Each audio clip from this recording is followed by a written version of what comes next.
शकू तर ते बघू. ओके, आता काही त्याच्यामध्ये एक स्टेप असतात. व्हेरिएबल फर्स्ट येते व्हेरिएबल डिक्लेरेशन आणि व्हेरिएबल येते इनिशियलायझेशन. ओके, तर व्हेरिएबल डिक्लेरेशन म्हणजे काय असते तर ते बघू. तर फर्स्ट व्हेरिएबल डिक्लेरेशन म्हणजे तर व्हेरिएबलला डिक्लेअर करणं की हा व्हेरिएबल आहे. ओके, तर सिंपल समजायचं var नाव द्यायचं मीन्स कीवर्ड असणार कशाचा व्हेरिएबलचा. तो व्हेरिएबल रिप्रेझेंट करत आहे. त्यानंतर व्हेरिएबलचं नाव असेल जसं की ए मी नाव तुम्ही A B C D X Y Z तुमचं स्वतःचं नाव जे व्हेरिएबल तुम्हाला नाव व्यवस्थित वाटेल ते नाव तुम्ही देऊ शकता. ए var a मीन्स व्हेरिएबल ए काय झालं व्हेरिएबलचं डिक्लेरेशन झालं. तशाच प्रकारे जे आहे लेट आहे त्याच्यासोबत बी त्यानंतर कॉन्स्टंट आहे त्याच्यासोबत सी हे काय असणार बघा सेमीकोलन देणं कंपल्सरी आहे. ओके, तर ही व्हेरिएबलचं काय असणार डिक्लेरेशन असणार. ओके, ज्यावेळेस या डिक्लेअर केलेल्या व्हेरिएबलला आपण व्हॅल्यू असाइन करतो त्याला काय म्हणतो आपण इनिशियलायझेशन. म्हणजे व्हॅल्यू काय करतो त्याला इनिशियलाइज करतो मी असाइन करतो व्हेरिएबलला. समजलं का तुम्हाला व्हॅल्यू असाइन करतो त्याला काय म्हणतात आपण initialisation. Mean var a is equal to 10 असं जर आपण लिहित असेल तर एका या टाइमला काय होत आहे व्हॅल्यू त्याला असाइन होत आहे. आता जर आपण अगोदर व्हेरिएबल डिक्लेअर केलं आणि त्यानंतर त्याला जर व्हॅल्यू असाइन केली असेल तर त्या टाइमला आपल्याला व्हेरिएबलचं कीवर्ड लिहायची आवश्यकता पडत नाही. डायरेक्ट आपण काय लिहू शकतो a is equal to 10. Okay, आता इथं बघा जसं की काय डिफरन्स आहे आपण नंतर बघू. फर्स्ट याला कशाप्रकारे इनिशियलाइज करता येईल ते बघू. ओके, तर त्यानंतर इथे लेट आता लेट आपण b काय केलं डिक्लेअर केलं त्याला इनिशियलाइज करायचं असेल तर काय ना b is equal to 20. Okay, त्यानंतर कॉन्स्टंट काय केला डिक्लेअर केला होता त्यानंतर c is equal to 30. Okay, अशा प्रकारे काय करू शकतो आपण इनिशियलाइज करू शकतो. याला काय म्हणू आपण डिक्लेरेशन याला काय म्हणू इनिशियलायझेशन. आपण इनिशियलायझेशन आणि डिक्लेरेशन एकाच टाइमला आपण करू शकतो. ओके, समजलं का तुम्हाला इनिशियलायझेशन डिक्लेअर हे पण फर्स्ट काय करायचं जर आपल्याला व्हेरिएबलची आवश्यकता असेल तर डिक्लेअर करायचं. ज्या वेळेस आपल्याला त्या व्हेरिएबलला व्हॅल्यू द्यायची आहे त्या टाइमला आपण त्याला ते व्हॅल्यू असाइन करू शकतो. ओके, आता बघू आपण हे झालं व्हेरिएबल डिक्लेरेशन आणि इनिशियलायझेशन. आता या तीन व्हेरिएबल्स मधला डिफरन्स काय आहे हे तुम्हाला मी सांगतो. त्यानंतर आपण त्याचा यूज बघू. फर्स्ट याच्यामध्ये काय डिफरन्स काय आहे तर ते बघू आपण. तर डिफरन्स सिंपल आहे. हा जो व्हेरिएबल आहे फर्स्ट जो व्हेरिएबल आहे त्याला इथं म्हणतो आपण ग्लोबल व्हेरिएबल. जे व्हेरिएबलचे टाइप असतात ते तीन प्रकारचे टाइप असतात. एक ग्लोबल व्हेरिएबल, फंक्शन व्हेरिएबल आणि ब्लॉक व्हेरिएबल. ओके, तर हे तीन टाइपला आपण सिंपल समजण्यासाठी दोन टाइप मध्ये डिवाइड करू शकतो. एक असते लोकल व्हेरिएबल दुसरं असते ग्लोबल व्हेरिएबल. ओके, तर लोकल व्हेरिएबल आणि ग्लोबल व्हेरिएबल्स म्हणजे काय तर लोकल व्हेरिएबल्स मध्ये येतात फंक्शन्स व्हेरिएबल आणि ब्लॉक व्हेरिएबल.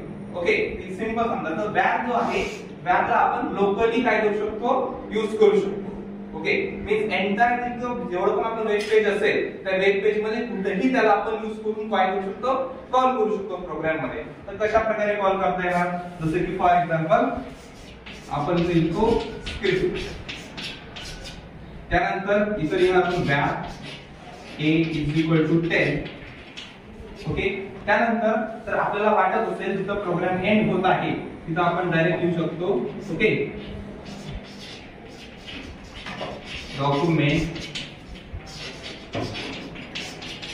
राइट ए त्यानंतर काय म्हणायचं स्क्रिप्ट क्लोज. ओके, अशा प्रकारे आपण जर या डॉक्युमेंट डॉट राइटला मीन्स या व्हॅल्यूला काय होते प्रिंट होते. प्रिंटिंग स्टेटमेंट आहे त्यात काय करत तो ए ला प्रिंट करत आहे.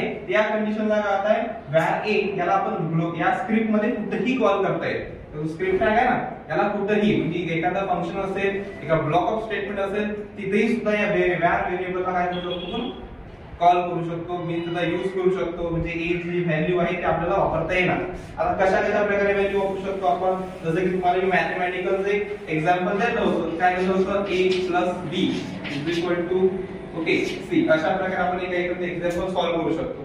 मीन्स समजा 10 + 10 किती होणार 20. मग असं इक्वेशन सॉल्व्ह करायचं जर असेल आपल्याला प्रोग्रामिंग मध्ये तर त्या टाइमला आपण कशा प्रकारे सॉल्व्ह करू शकू तर सिंपल भाषेमध्ये सांगायचं var a is equal to 10.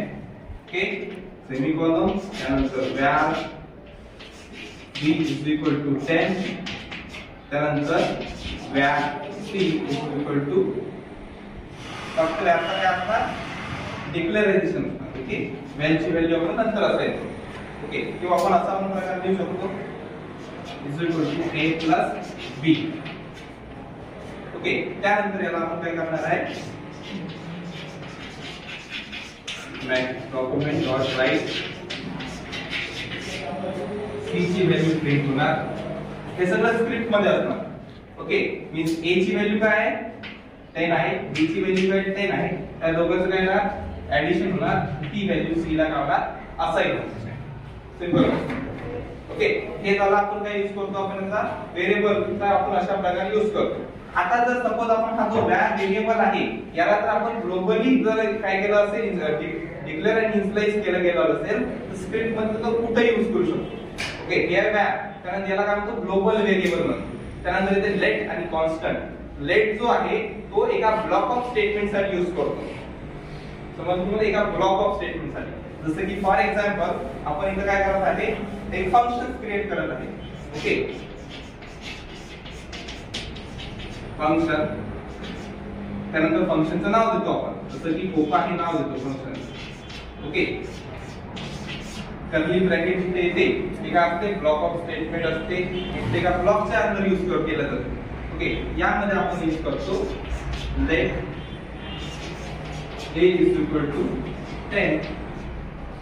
त्यानंतर आपण याला काय करतो बेसिकली प्रिंट करतो. Okay,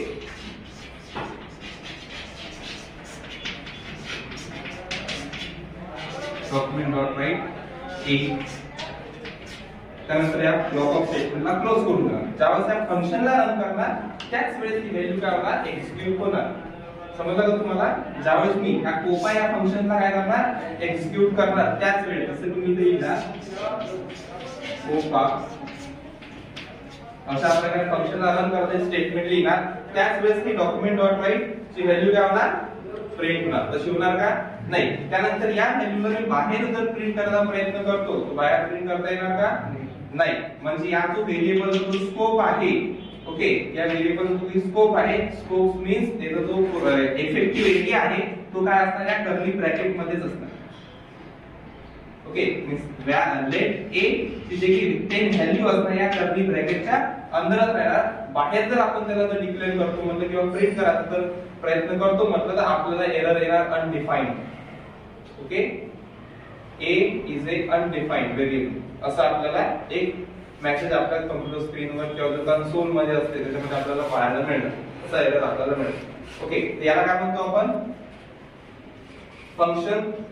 okay means function variable आणि ब्लॉक व्हेरिएबल जे कर्ली ब्रॅकेटच्या अंदर फंक्शन मध्ये यूज होत आहे म्हणून हा काय फंक्शन व्हेरिएबल आहे.